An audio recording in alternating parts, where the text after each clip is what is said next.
Railway के अति व्यस्त 7 रेलवे ट्रैकों के नीचे से निकाला गया है। आप ये जानकर भी हैरान हो जाएंगे कि प्रगति मैदान के नए प्रदर्शनी भवन A6 का निर्माण भी टनल के ऊपर ही किया जा रहा है। ये टनल भारत ही नहीं, विश्व में इंजीनियरिंग का अद्भुत नमूना है।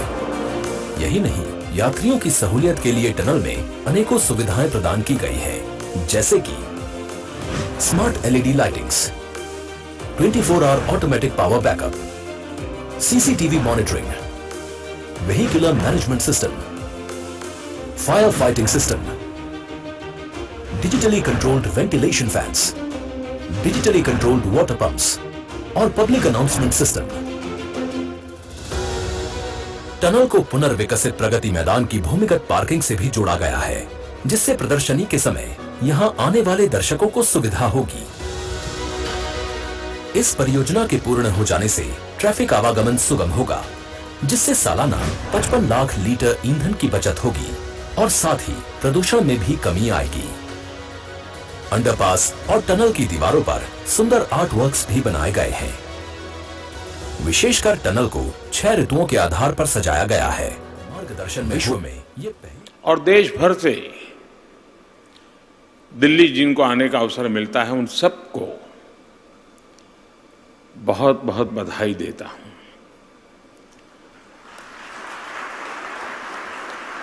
आज दिल्ली को केंद्र सरकार की तरफ से आधुनिक इंफ्रास्ट्रक्चर का एक बहुत ही सुंदर उपहार मिला है। अभी जब मैं टनल से गुजर रहा था तो मन में बहुत सी सारी बातें आ रही थी। इतने कम समय में इस इंटीग्रेटेड ट्रांजिट कॉरिडोर को तैयार करना जरा भी आसान नहीं था। जिन सड़कों के इर्द गिर्द ये कॉरिडोर बना है, वो दिल्ली की सबसे व्यस्ततम सड़कों में से एक है। हर रोज लाखों गाड़ियां गुजरती हैं और ये जो टनल बनी है उसके ऊपर तो 7 रेलवे लाइंस गुजर रही है। इन सारी मुश्किलों के बीच कोरोना धमका, उसने नई परिस्थितियां पैदा की और हमारे देश में ऐसे कुछ भी काम करो तो जुडिशरी के दरवाजे खटखटाने वाले लोगों की भी कमी नहीं है। हर चीज में अड़ंगे डालने वाले होते होते ही है। अनेक मुसीबतें पैदा होती हैं देश को आगे ले जाने में। इस प्रोजेक्ट को भी वैसी कठिनाइयों से गुजरना पड़ा, लेकिन ये नया भारत है, समस्याओं का समाधान भी करता है, नए संकल्प भी लेता है और उन संकल्पों को सिद्ध करने के लिए अहरनिश प्रयास करता है।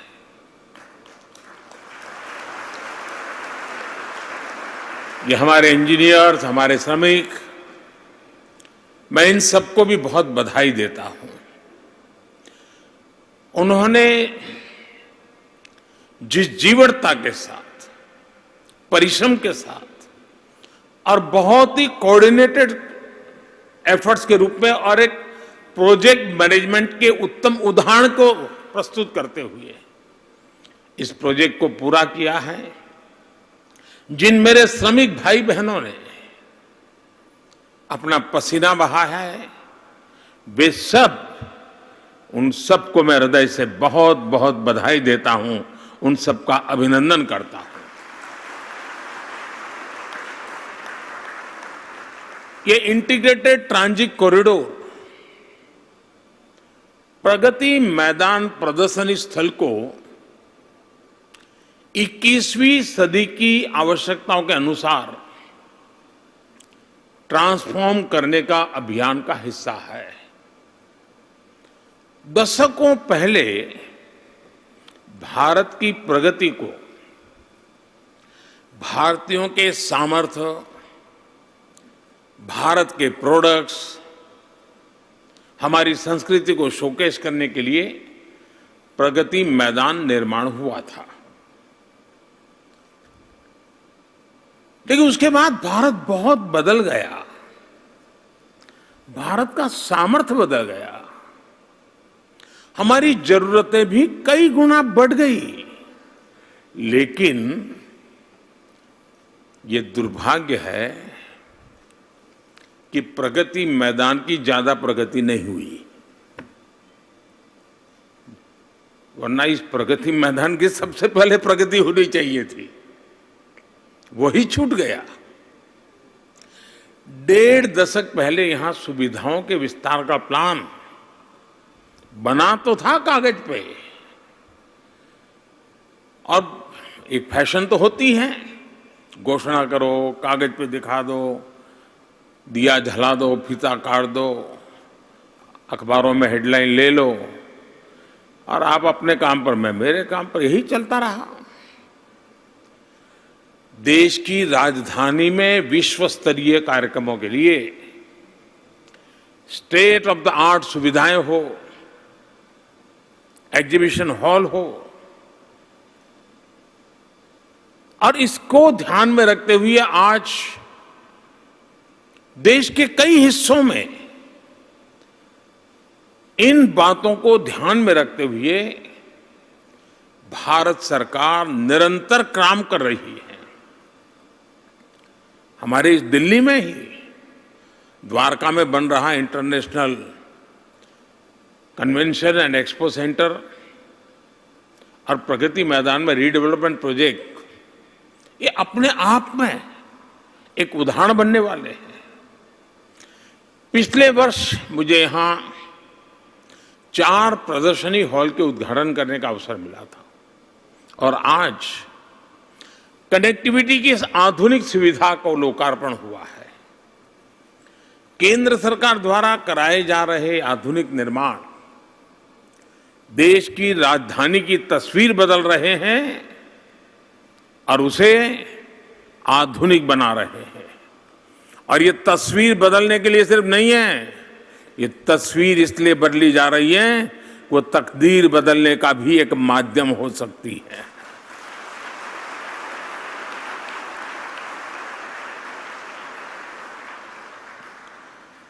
साथियों, दिल्ली में केंद्र सरकार जितना जोर आधुनिक इंफ्रास्ट्रक्चर पर है, मॉडर्नाइजेशन पर है, इसका सीधा सीधा परिणाम और इसके पीछे का स्पष्ट उद्देश्य ईज ऑफ लिविंग पर है। सामान्य मानवीय की असुविधा कम हो, उसके जीवन में सुविधाएं बढ़े, सहजता, सरलता, स्वाभाविकता, ये व्यवस्थाओं के माध्यम से उसे उपलब्ध हो। और साथ साथ अब जब भी हम विकास करें तो वो एनवायरमेंट कॉन्शियस प्लानिंग होना चाहिए, एनवायरमेंट के प्रति सेंसिटिव होना चाहिए, क्लाइमेट की चिंता करने वाला होना चाहिए। इन सब बातों को साथ रख करके आगे बढ़ रहे हैं। पिछले साल मुझे डिफेंस कॉम्प्लेक्स के लोकार्पण का भी अवसर मिला था। हमारे देश का दुर्भाग्य है कि बहुत सी अच्छी चीजें, अच्छे उद्देश्य से की गई चीजें, वह ऐसी राजनीति के रंग में फंस जाती हैं और मीडिया की भी मजबूरी हो जाती है, टीआरपी के कारण उसको भी उसी में घसीटे जाना पड़ता है। मैं ये उदाहरण आपको देता हूं इसलिए आपको समझ आएगा कि क्या हुआ। जो दिल्ली से परिचित हो भली भांति जानते हैं कि डिफेंस से जुड़े सारे अहम काम दूसरे विश्व युद्ध के बाद, यानी कितने साल हुए आप अंदाज कर सकते हैं। हमारे यहां राष्ट्रपति भवन के उस इलाके में कुछ हटमेंट्स बने हुए थे, छोटी छोटी झोपड़ी जैसा लगता था, आपने देखा होगा। सारे काम उसी में चलते थे, वो जर्जरित हो चुके थे और बहुत विशाल जमीन पर वो फैले हुए थे। उसके बाद सरकारें तो बहुत बनी,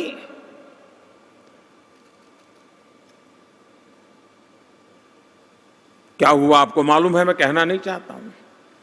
हमारी सरकार ने केजी मार्ग और अफ्रीका एवेन्यू में इको फ्रेंडली इमारतें बनाई और ये जो झुग्गी झोपड़ी जैसी अवस्था में डिफेंस का काम 80 साल तक चला, अब वहां से उसको उठा करके एक अच्छे एनवायरनमेंट में फौज के लिए व्यवस्था खड़ी की हमने।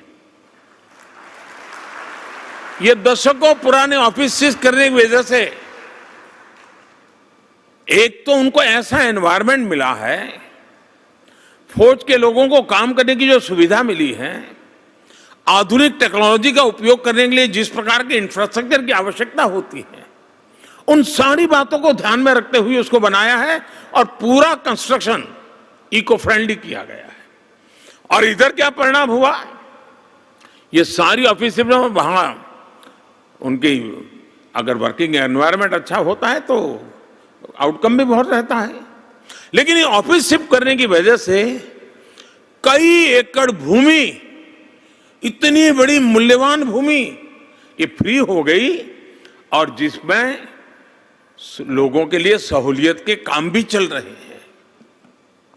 मुझे खुशी है कि सेंट्रल विस्टा और देश की नई पार्लियामेंट का बिल्डिंग भी आज तेज गति से चल रहा है। आने वाले दिनों में भारत की राजधानी की चर्चा होगी, हर हिंदुस्तानी इस बात को गर्व के साथ कहेगा, ये मेरा पक्का विश्वास है।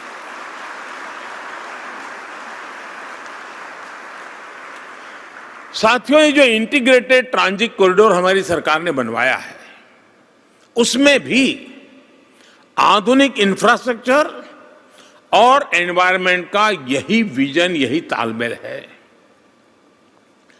प्रगति मैदान के आसपास का ये पूरा क्षेत्र दिल्ली के सबसे व्यस्त क्षेत्रों में से एक है। सालों साल यहां लोगों को ट्रैफिक की गंभीर समस्या से जूझना पड़ा है। आईटीओ चौराहे पर कितनी अधिक दिक्कत आती रही है, ये हम सभी बहुत अच्छी तरह जानते हैं। और मेरे जब कार्यक्रम बनते हैं तो मैं 50 बार सोचता हूं, मेरे एसपीजी वगैरह को कहता हूं कि भाई या तो सुबह 5 बजे मुझे निकाल दो, लोगों को परेशानी न हो, या रात को देर से निकालो वहां से, दिन में मेहरबानी करके उस रास्ते से मत ले जाइए, लोग परेशान होते हैं। मैं जितना बच सकूं बचने की कोशिश खुद करता रहता हूं, लेकिन कभी कभी मजबूरियां हो जाती हैं।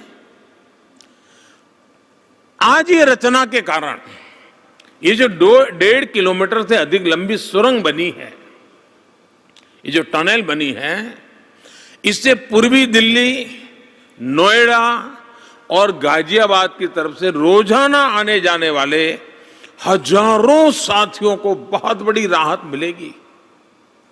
इस इंटीग्रेटेड ट्रांजिट कॉरिडोर से दिल्ली के लोगों का समय बचेगा, गाड़ियों का ईंधन बचेगा।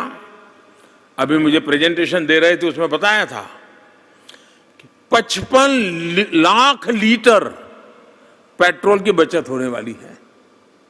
यानी ये नागरिकों के जेब में पैसे बचने वाले हैं। अगर मैं किसी को 100 रुपये देने की घोषणा करूं तो मेरे देश में हेडलाइन बन जाती है, लेकिन मैं अगर ऐसी व्यवस्था करूं जिसके कारण उसके 200 रुपये बचते हैं, वो खबर नहीं बनती है, उसका महात्मा ही नहीं है, क्योंकि उसमें पॉलिटिकल माइलेज नहीं है।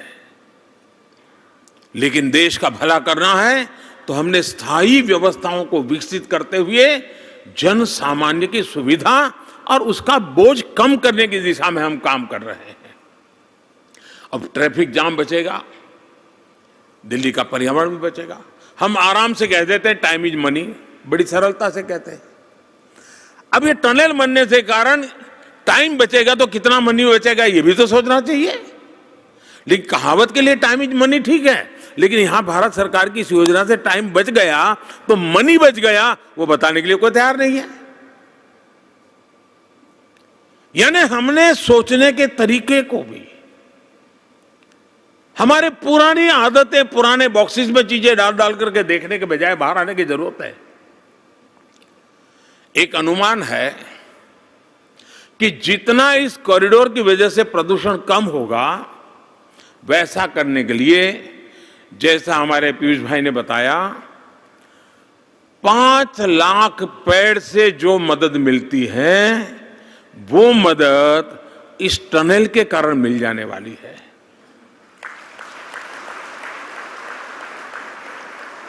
इसका मतलब ये नहीं कि पेड़ लगाना नहीं है। और मुझे खुशी हुई कि इस प्रोजेक्ट के साथ पेड़ लगाने का कार्यक्रम भी हुआ यमुना के तट पर, और वो भी काम पूरा किया ना, डबल बेनिफिट ले लिया है। हमारी सरकार नए पेड़ लगाने के साथ ही जिन वजहों से प्रदूषण बढ़ता है उसमें से कितनी कमी कर सकते हैं, टेक्नोलॉजी का उपयोग करके कैसे कर सकते हैं, उस दिशा में काम कर रहे हैं। अभी हाल ही में भारत ने पेट्रोल में 10% इथेनॉल की ब्लेंडिंग के लक्ष्य को प्राप्त किया है। ये बहुत बड़ा अचीवमेंट है जी। भारत की रिक्वायरमेंट का 10% इथेनॉल, गन्ने से बना हुआ, वेस्टेज में से बना हुआ इथेनॉल आज हमारी गाड़ियां दौड़ा रहा है, हमारी गति को ताकत दे रहा है। और ये भी काम हमने, हमारा जो टारगेटेड टाइमिंग था उससे भी पहले कर दिया, कई महीने पहले पूरा कर दिया। पेट्रोल में इथेनॉल ब्लेंडिंग का यह अभियान हमारे प्रदूषण कम करता है, हमारे किसान की आय को भी मदद करता है, क्योंकि उसका जो वेस्ट है वो यहां से बेस्ट उपयोग में आ रहा है। साथियों, दिल्ली एनसीआर की समस्याओं के समाधान के लिए बीते 8 सालों में हमने अभूतपूर्व कदम उठाए हैं। बीते 8 सालों में दिल्ली एनसीआर में मेट्रो सेवा का दायरा 193 किलोमीटर से करीब 400 किलोमीटर तक पहुंच चुका है, डबल से भी ज्यादा।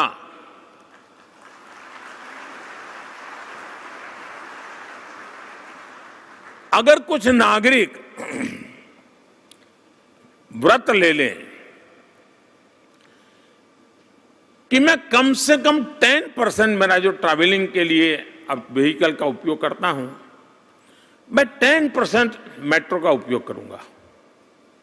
हो सकता है मेट्रो पे थोड़ा भीड़ बढ़ेगी, लेकिन इतना छोटा सा कर्तव्य भी हमारे दिल्ली की जिंदगी को कितनी मदद कर सकता है, और एक नागरिक के साथ एक कर्तव्य भाव का आनंद कितना मिल सकता है, वो भी एक अनुभव का विषय है।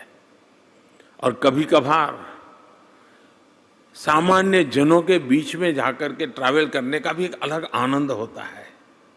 उनकी जिंदगी को जानने समझने का उन 5-10 मिनट में भी थोड़ा सा अवसर मिल जाता है।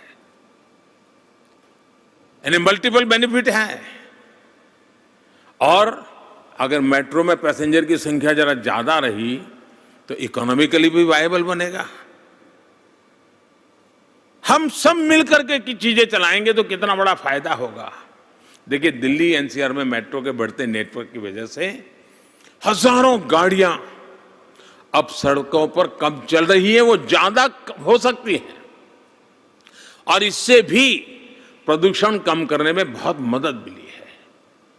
ईस्टर्न और वेस्टर्न पेरिफेरल एक्सप्रेसवे में भी दिल्ली को बहुत राहत मिली है। हजारों ट्रक सीधी सीधी बाहर से निकल जाती है। दिल्ली की इंटरस्टेट कनेक्टिविटी पर अभूतपूर्व स्केल, अभूतपूर्व स्पीड आज पहचान बन चुका है काम का। अब देखिए, दिल्ली मेरठ एक्सप्रेसवे ने दिल्ली मेरठ के बीच की दूरी को सिर्फ 1 घंटे भर में पहुंचा दिया है। पहले के किसी लोग जो हरिद्वार ऋषिकेश जाने की आदत रखते थे और देहरादून जाने की आदत रखते थे, 8-8, 9-9 घंटे लगते थे। आज 4 घंटे 4.5 घंटे में आप वहां पहुंच जाते हैं दिल्ली से निकल करके। और समय की ताकत क्या होती है। मैं अभी काशी रेलवे स्टेशन पे गया था, वहां का सांसद हूं तो जरा, और वहां भी लोगों को तकलीफ ना हो तो रात को 1-1:30 बजे चला जाता हूं। तो मैं काशी रेलवे स्टेशन पर गया, मैंने कहा देखूं क्या क्या व्यवस्था है नागरिकों के लिए। तो सब देख रहा था, फिर मैं वहाँ के जो रेलवे का काम देखते थे उन लोगों से मैंने पूछा कि ट्रैफिक के संबंध में, ट्रेनों के संबंध में। तो उन्होंने मुझे बताया कि साहब यहाँ वंदे भारत ट्रेन, उसकी डिमांड बहुत है। मैंने कहा भाई वो तो थोड़ा महंगी भी है। और नहीं, बोले साहब आज गरीब व्यक्ति सबसे ज्यादा वंदे भारत में जाना चाहता है, मजदूर वर्ग के लोग वंदे भारत में जाना चाहते हैं। मैंने कहा क्यों भाई, थोड़ा टिकट का पैसा तो ज्यादा लगता है उसमें। बोले साहब हमने भी आश्चर्य हुआ, हमने पूछा कि वंदे भारत में इतना रिजर्वेशन कैसे होता है, इतनी भीड़ कैसे होती है। तो उन्होंने पैसेंजर से पूछा, उन्होंने कहा देखिए भाई आपके वंदे भारत ट्रेन में हमें सामान रखने की जगह बहुत मिलती है, और गरीब आदमी है अपने घर से खाना उठा करके ले आता है, तो बोले तो वो जगह मिल जाती है। और दूसरा उसने कहा कि हमारे 3-4 घंटे हम जल्दी पहुंचते हैं तो उतने घंटे हमको काम तुरंत करना मिल जाता है, तो कमाई शुरू हो जाती है हमारी। अब देखिए सामान्य मानवी की सोचने का तरीका कितना बदला है, और हम पुरानी सोच से कहते रहेंगे देखो वंदे भारत ट्रेन ले आए, महंगी ट्रेन ले आए। लोगों की सोच के साथ जो डिस्कनेक्टेड है, इनको पता ही नहीं चल रहा है बदलाव कैसे आ रहा है। और मेरे लिए प्रसन्नता का विषय था कि एक बदलाव हिंदुस्तान का सामान्य मानवी किसको ऐसे को कैसे अडॉप्ट कर रहा है। अब आज देखिए Delhi Mumbai expressway, Delhi Dehradun expressway, Delhi Amritsar expressway, Delhi Chandigarh expressway, Delhi Jaipur expressway, कितने प्रोजेक्ट्स भारत की राजधानी को दुनिया की सबसे बेहतर कनेक्टेड राजधानियों में से एक बनाने का सामर्थ्य रखते हैं। और जब ये काम पूरा होगा तब बनेगा।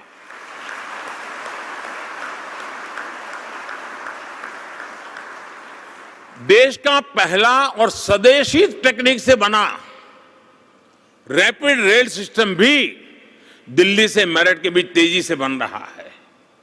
हरियाणा और राजस्थान को दिल्ली से जोड़ने के लिए भी ऐसे ही रैपिड रेल सिस्टम पर काम चल रहा है।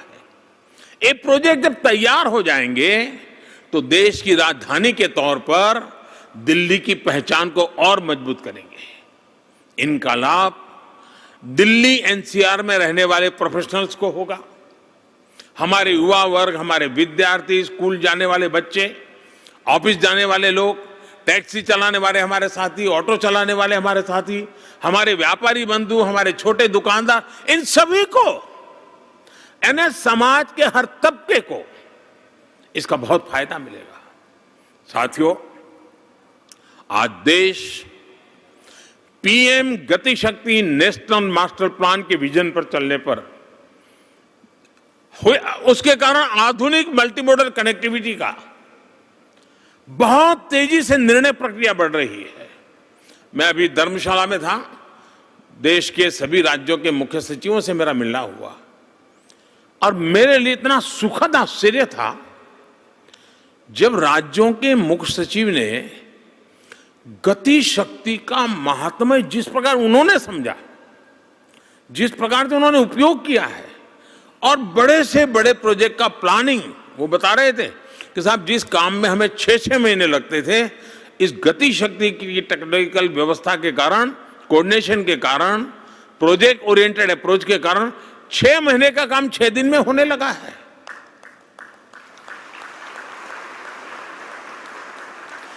गति शक्ति मास्टर प्लान सबको साथ लेकर, सबको विश्वास में लेकर और सबका प्रयास का ही एक बहुत बड़ा उत्तम माध्यम बन चुका है। कोई प्रोजेक्ट लटके नहीं, सारे डिपार्टमेंट तालमेल से काम करें, हर विभाग को एक दूसरे की पूरी जानकारी हो, अल्टीमेट क्या होने वाला है इसका सबको पता हो, इस सोच को लेकर के गति शक्ति का निर्माण हुआ है। सबका प्रयास की ये भावना अर्बन डेवलपमेंट के लिए भी बहुत महत्वपूर्ण है। आजादी के अमृत काल में देश के मेट्रो शहरों के दायरे का विस्तार करना, टियर 2, टियर 3 शहरों में बेहतर प्लानिंग के साथ काम करना आवश्यक हो गया है। आने वाले 25 साल में भारत के तेज विकास के लिए हमें शहरों को ग्रीन, क्लीन और फ्रेंडली बनाना पड़ेगा। काम की जगह और निवास जितना नजदीक हो सके, मास ट्रांजिट नेटवर्क के आसपास हो सके, ये हमारे प्लानिंग की प्राथमिकता आवश्यक है। पहली बार अर्बन प्लानिंग को कोई सरकार इतने बड़े स्तर पर महत्व दे रही है और हम मान के चले अर्बनाइजेशन को कोई रोक नहीं पाएगा। अब अर्बनाइजेशन को मुसीबत मानने के बजाय अर्बनाइजेशन को एक अवसर मान करके हम प्लानिंग करेंगे तो देश की ताकत को अनेक गुना बढ़ाने का सामर्थ्य उसमें पड़ा हुआ है। और हमारा फोकस यही है कि हम अर्बनाइजेशन को अवसर माने, एडवांस में प्लानिंग शुरू करें। साथियों, शहरी गरीबों से लेकर के शहरी मिडिल क्लास तक हर किसी के लिए बेहतर सुविधाएं देने पर आज तेज गति से काम हो रहा है। बीते 8 साल में 1,70,00,000 से ज्यादा शहरी गरीबों को पक्के घर देना सुनिश्चित हुआ है। मध्यम वर्ग के लाखों परिवारों को भी उनके घर के लिए मदद की गई है। शहरों में अगर आधुनिक पब्लिक ट्रांसपोर्ट पर फोकस किया जा रहा है तो सीएनजी आधारित मोबिलिटी, इलेक्ट्रिक मोबिलिटी के इंफ्रास्ट्रक्चर भी उतना ही अधिक फोकस कर रहे हैं। केंद्र सरकार ने एफएमई फेम योजना इसका उत्तम उदाहरण है। इस योजना के तहत दिल्ली सहित देश के दर्जनों शहर में नई इलेक्ट्रिक बसों का फ्लीट तैयार किया जा रहा है। कुछ दिन पहले ही दिल्ली में भी इस योजना के तहत कुछ नई बसें चलनी शुरू हुई हैं। ये गरीब और मिडिल क्लास दोनों को सुविधा भी देने वाली है और प्रदूषण की समस्या को भी कम करेगी। देशवासियों के जीवन को आसान बनाने का यह संकल्प ऐसे ही मजबूत होता रहे। और मैं अभी टनल को देखने के लिए मेरे लिए खुली जीप की व्यवस्था की गई थी, तो मैं भी नियम कानून डिसिप्लिन के कारण थोड़ी देर तो जीप में चला, लेकिन बाद में उतर गया। और यहां आने में जो 10-15 मिनट देरी हुई उसका कारण भी यही है। फिर मैं पैदल चलने लगा। पैदल इसलिए मैं चला, साइड में जो आर्टवर्क हुआ है उसको चाव से देखने के हमारा मन कर गया। एक एक चीज में देखता चला गया। मैं कह सकता हूं, पीयूष जी ने तो वर्णन किया, ये ऋतुओं का उसमें है। ये ठीक है, जब हम चर्चा कर रहे थे तब बातें बताई थी, लेकिन चर्चा के समय हमने जितनी बातें बताई थी मुझे यहां उसमें भी वैल्यू एडिशन लगा, नयापन लगा, अच्छा लगा। एक जो मैं अंदर टनल देख करके आया तो मैं कह सकता हूं ये एक भारत श्रेष्ठ भारत का उत्तम एजुकेशन सेंटर है।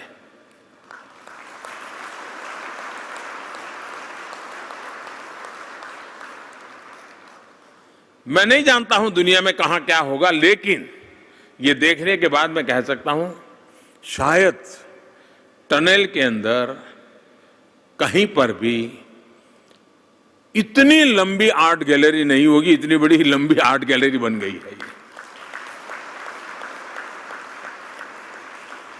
भारत को सरसरी नजर से अगर समझना है, उसकी विविधताओं को, उसके उमंग उत्साह की पलों को पाना हो, तो ये टनल की यात्रा करके कोई आएगा, वो विदेशी होगा तो भी वो महसूस करेगा, अच्छा नागालैंड ऐसा है, केरल ऐसा है, जम्मू कश्मीर ऐसा है। यानी इतनी विविधताओं से भरी हुआ वो आर्ट वर्क है और वो भी हाथों से तैयार किया हुआ काम है। ये सब देखने के बाद मैंने जो भाषण दिया अब तक, उससे मैं थोड़ा विपरीत सुझाव देना चाहता हूं। मैं नहीं जानता हूं एक्सपर्ट लोग मेरे इस सुझाव को कैसा लेंगे।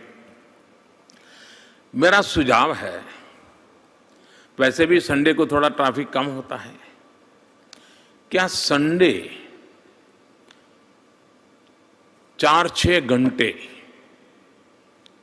जो टनल जिस काम के लिए बनी है उसके बजाय उल्टा काम करने के लिए मैं सुझाव दे रहा हूं।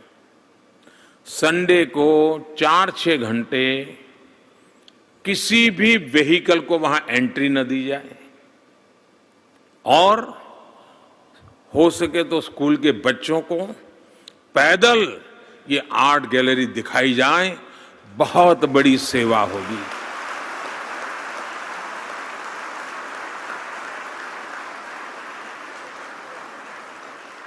और मैं तो कहूंगा विदेश मंत्रालय को कि सबसे पहले यहां जो एम्बेसडर्स हैं, उनके मिशंस हैं, सारे मिशन के लोगों को ले जाइए और उस टनल में पदयात्रा कराइए। वहां जाते ही पता चला, हाँ ये गांधी जी आए, पता चलेगा हाँ ये कुछ भगवान कृष्ण से जुड़ी हुई कुछ चीज है। यहां देखते ही पता, हाँ ये असम के नृत्य दिख रहे हैं। इसके साथ साथ अच्छी टेक्नोलॉजिकली ऑटो पायलट ईयरफोन के द्वारा गाइड की व्यवस्था भी हो सकती है। और कभी कभार तो भले कम क्यों ना, 10 पैसा क्यों ना हो, लेकिन टिकट करके लोगों को भेजेंगे तो उसको फालतू लोगों का जाना आना भी बंद हो जाएगा और सही तरीके से उपयोग होगा, उसका काउंटिंग भी होगा।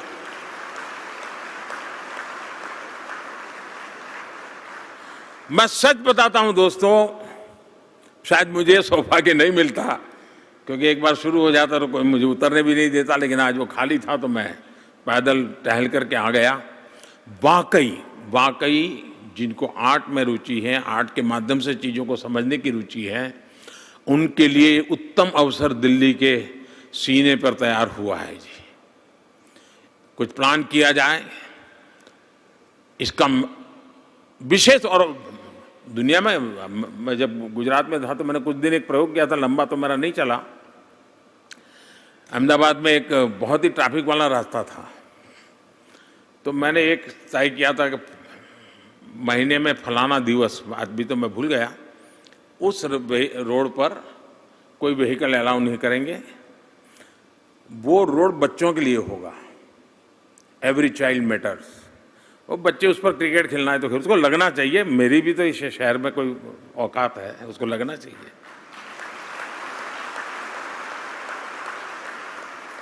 कुछ दिन उसका बहुत ही आकर्षण हुआ था।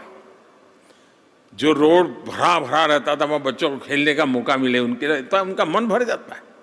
मैं मानता हूँ सप्ताह में एक दिन जब ट्रैफिक कम होता है, हो सकता है संडे मिल जाए, 4-6 घंटे इसको प्योरली पैदल चलने के लिए एक बड़े अभियान के रूप में चलाया जाए। और वीआईपी लोग पैदल चले। मैं तो कहूँगा जब पार्लियामेंट शुरू होगी तो मैं सब एमपीज को कहूँगा कि परिवार के साथ अगर ये योजना बनती है तो जरा पैदल टहल करके आ जाइए। और इसकी शुरुआत करनी है तो जो आर्ट क्रिटिक राइटर्स होते हैं, मीडिया के आर्ट क्रिटिक जो राइटर्स होते हैं, उनको एक दिन स्पेशल कार्यक्रम करके ले जाइए। मैं पक्का मानता हूं वो कुछ तो अच्छा लिखेंगे ही लिखेंगे। इस बात को सही ढंग से पहुंचाने के लिए अच्छा काम हुआ है जी, इसका हम उपयोग करें। साथियों, दिल्ली के आसपास जो ये कनेक्टिविटी बन रही है, वो सिर्फ जाने आने की सुविधा हम न सोचे, जैसे दिल्ली, नोएडा, गाजियाबाद, इन सब के लोगों के साथियों सुविधा मिली है, लेकिन इसका एक बहुत बड़ा लाभ होता है, अर्बन बर्डन कम करता है। अगर उसको आने जाने की सुविधा मिल जाए तो सोचता है दिल्ली में इतना महंगा जीवन जीने के बजाय मैं गाजियाबाद में रहूँगा, मैं मेरठ में रहूँगा, जरूरत पड़ी चला आ जाऊँगा, पहले की तुलना में तो आधे घंटे में पहुँच जाता हूँ। यानी दिल्ली